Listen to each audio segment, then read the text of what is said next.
Okay, now that you have finished painting your apples, we are going to choose a background color that eventually they're going to get glued on.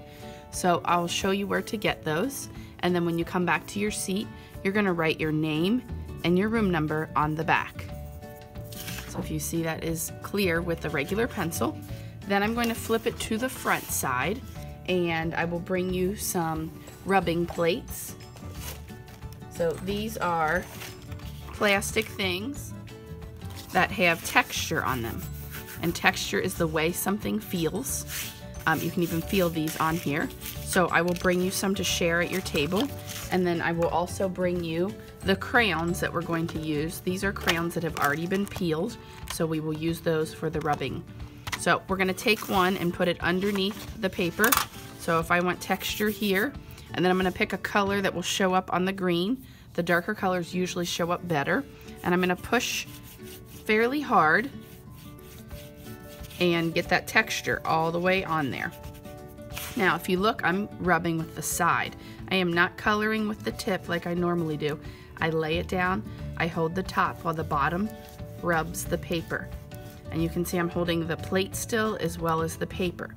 Then I could switch colors and maybe move this to another spot. So maybe I'll try this red here. And you can see certain colors will show up better than others. So you'll have to experiment with the color you have to see which one works the best.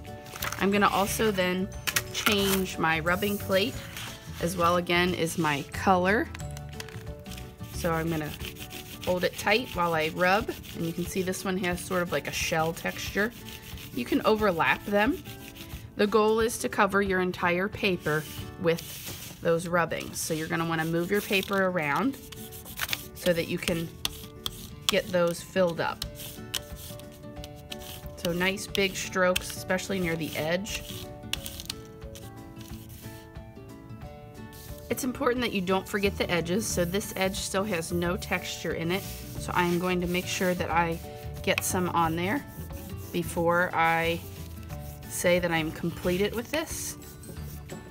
So I'm going to take a look at my whole paper and see if there's any space that I need to fill up with a texture. So I do see a couple in different places. I'm just going to move that there and put some on there so I can fill it up. When you're finished, you're going to raise your hand and let the teacher check your work to see if you have followed those directions. And then we're going to do the next step. So the next step is I will show you where you can go get 2 pieces of wallpaper. This is going to be similar to the table in our picture. So these look pretty close. I know they're not exactly the same, but we're going to go ahead and pick 2 that are similar. Then we're going to take the first one and flip it over, and you're going to get your glue stick out, turn it up if you need to. Remember, when it is put away, it should be turned down. So I'm going to turn it up a little bit, and then when we glue things, we go on the edges, because it's important that the edges are sticking down. So once I flip it over, I'm then going to line it up with the edge of my paper, kind of near the bottom, but you can see I left some space. And then I'm going to line it up on the edge of my paper, and then I'm going to push it down, and I'm going to even hold it for a little bit so that it starts to stick. If you do not hold it, it could come up. And then I'm going to do the other one. So I'm going to flip over this second piece. This is the back, and I'm going to put glue on the edges again. I'm going to turn this up a little and go all the way around with a nice amount of glue on the edges.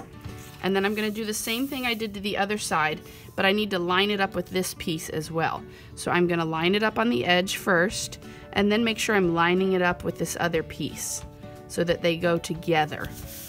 I'm going to push it down and hold it so that it begins to stick. So now it should look like one piece going all the way across from one side to the other.